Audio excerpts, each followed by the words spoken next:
Alright, so welcome to our last video in the Chapter 9 series. This one is called percent yield.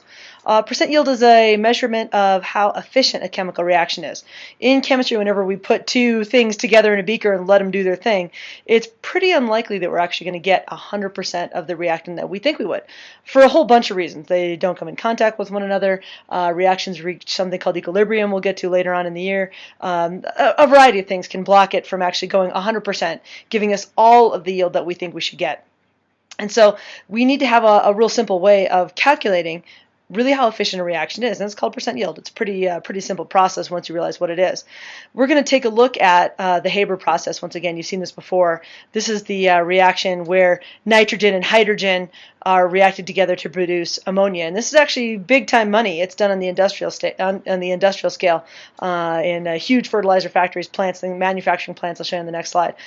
So when we're taking a look at this, this is the reaction we're going to use as our basis. Down at the bottom down here, in case you need them today, I put in the molar masses for nitrogen and hydrogen because we'll probably use them someplace. So if you need them, they're here. You don't have to go find a periodic table. But here is our chemical reaction. Once again, for the Haber process, 1 molecule of nitrogen gas would react with 3 molecules of hydrogen gas to produce 2 molecules of ammonia. So why do we care about this? This is actually huge money. And for people that are trying to do chemistry on a big scale, or even if you're trying to do it on a small scale, like in our 2.00 gram stoichiometry challenge, you'll have to do later on this unit, you need to be able to know how much you're actually making compared to how much you think it should make. So here you can see actually 2 images of 2 giant ammonia manufacturing plants. Actually, it's a fertilizer. But in terms of this comparison of what we think we should get, which is our predicted product, versus our actual product, is something very exciting here, called percent yield. And percent yield is calculated in a real straightforward way. We'll see here on the next slide. So percent yield is what you'd think. Percent, remember, you learned back in, elementary school? Part divided by whole. Part here is how much did you actually get, and the whole would be how much did you think you were going to get. You can never get more than 100% yield. It's much more likely to get things like 70% yield, 50% yield, 85% yield. So in the top one, you can see in the Haber process up here, how much do you think how much did you actually get? I made 100 grams. But I thought I was going to get, there's my expected yield, maybe 150 grams, something like that. And so in our general terms, here's the reaction that you probably should write down in the equation. It's actual divided by theoretical. Theoretical is that predicted yield that we think we should get, and that's what its technical name is. Okay. So in our simple theoretical problems like this, percent yield problems, you'll be given both the theoretical and the actual yields. So if you take a look in the green right here in the middle, you've got a little problem right here. Given the balanced equation above, you expected to produce 57.3 grams. So there's my expected right there. However, only 49.8 grams were collected. What's your percent yield? Those are the simple problems. Notice that those are both the same chemical. 57.3 grams of ammonia and 49.8 grams of ammonia. Same chemical. So we can just do this in a very straightforward way. Here's our reaction, or our equation, actual divided by theoretical.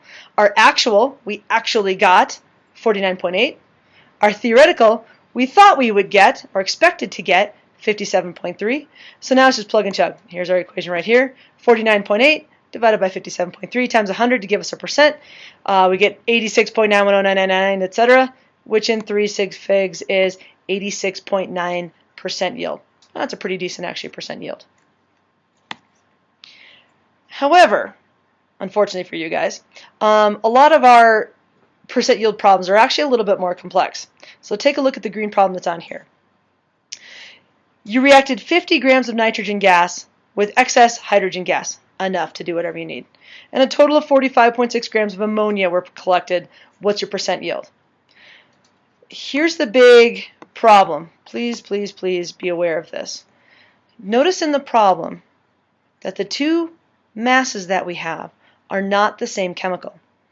A lot of students, when they don't understand these problems, they'll just take the two numbers, 45.6 divided by 50, and call it good. Well, it's a math problem. There's two numbers, I divide. However, those two masses refer to different chemicals. 50 grams is nitrogen, 45.6 grams is ammonia. This means that we have to do some stoichiometry first. When we do percent yield This is the kind of the big idea right here, right? Big star. When you do percent yield calculations, you have to use masses of the same chemical, almost always the product. But you can't use the masses of two different chemicals and call it right. That's actually, you're going to get a lot of points off. So let's take a look at the next one. So here's what you really need to do. We have to figure out what our theoretical yield is. We had actual yield, 45.6 grams. We need to know how much ammonia we actually expected to get. So now we do the for the fractions, yeah. This is a stoichiometry problem. Here is our 50 grams of nitrogen. We're converting into the second step, molar mass of nitrogen, right? In our third step right here, we're doing moles to mole ratio, because that comes from 1 mole of nitrogen right up here is 2 moles of ammonia up here. So that's where this comes from. And then our last step, we do molar mass back to ammonia. Got to do the stoichiometry problem. So now we have predicted, based on 50 grams of nitrogen, we should be able to get 16.8 grams of ammonia. You've got to do this step first, otherwise you're not really doing percent yield. So now we can do the easy division part. So here it is. 45.6 was in our problem. Here it is, 45.6 grams of ammonia were collected. That's an actual. We actually got 45.6 grams. Our stoichiometry tells us from the last page that that's our theoretical yield. Sorry. Oh, I made a mistake in here. Hold on. This right here, maybe I'll let you tell me what it is. I made a mistake on this, or something I wrote wrong on this page. So anyway, our 60.8 was our actual, our expected yield that we should have gotten. So now we can do down at the bottom here, our equation, actual divided by theoretical. We actually got 45.6. We thought we would get 60.8. Our percent yield is 75%. Extra credit in the journal if you can tell me what the mistake was. Here's one for you. Last step, right? So a problem's up at the top. Aluminum reacts with chlorine gas in a 2 to 3 ratio to produce aluminum chloride gas, aluminum chloride solid. If you react 35.0 grams of chlorine gas with excess aluminum metal, as much as you need, you'll get 38.7 grams of aluminum chloride. What is your percent yield? I've given you your molar masses. Aluminum is 26.98. Chlorine is 35.45. That's chlorine, not chloride gas. It's your turn. Click pause. See if you can work out this answer. I already balanced the equation for you, so you don't have to do that. Wasn't that nice of me? Super nice, right? You need to go do the percent yield. This is one of the long ones. Please do not divide 35 divided by 38.7. You got to do the stoichiometry first. Okay, hit pause. See if you can work this on a piece of scratch paper, and I'll check in with you after the pause. Welcome back. So, how'd you do? Here's what I get down here. Here's what I started with. I've got to be able to figure out what my theoretical yield of aluminum chloride is. 38.7 right here is an actual yield. I need to figure out my theoretical yield. So down here in the bottom, 35 grams of chlorine. Here is the grams to moles step, or I should say our molar mass step for chlorine gas. Again, 70.9 because it's CO2. Here is our moles to moles step in the middle because chlorine is in a 3 to 2 ratio with aluminum chloride. Again, there's our 3 up here, and here's our 2 up here. And then the last step, we're converting back to the molar mass of aluminum chloride, and I got 133.33 when you add up 1 aluminum and 3 chlorines together.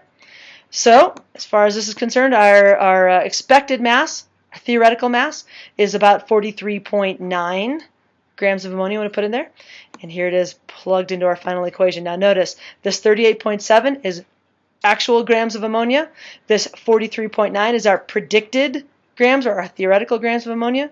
When we figure that out, our final answer is 88.2. Hope you got it. If not, I will see you in class tomorrow. Have a good one.